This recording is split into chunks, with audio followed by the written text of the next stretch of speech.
দুনিয়াটা আপনার জন্য প্রয়োজন। প্রয়োজন শেষ আপনি আল্লাহর হয়ে যান। আল্লাহর হওয়া এত সোজা নয়। আল্লাহর হতে হলে প্রত্যেকটা কাজ আল্লাহর জন্য করতে হবে। প্রতিটা কাজ আল্লাহর সন্তুষ্টির জন্য করতে হবে। আপনি আল্লাহর হয়ে যান, সারা দুনিয়া আপনার হয়ে যাবে। মানুষের সন্তুষ্টির জন্য কোনো কিছু করতে যাবেন না। মানুষের কাছে বেশি আশা রাখবেন না। মানুষের কাছে প্রতিদান পেতে চাইবেন না। তাহলে কষ্ট পাবেন। বরঞ্চ আল্লাহর কাছে চান, আশা রাখেন, কষ্ট পাবেন না। আল তো আপনি সবার হক পূর্ণ করে দেন, আপনার হক আল্লাহর কাছে চেয়ে নেন। ইনশাআল্লাহ কষ্ট পাবেন না।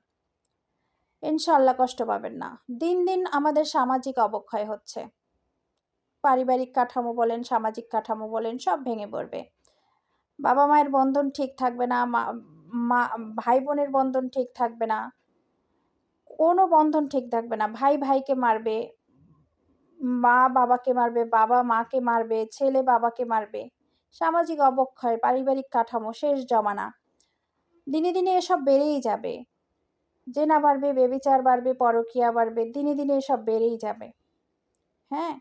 এগুলো থেকে যদি আমরা হেফাজত পেতে চাই, হেদায়েত পেতে চাই, তাহলে আল্লাহর কাছে সবকিছু চাইতে হবে। আল্লাহর সন্তুষ্টির জন্য সবকিছু করতে হবে।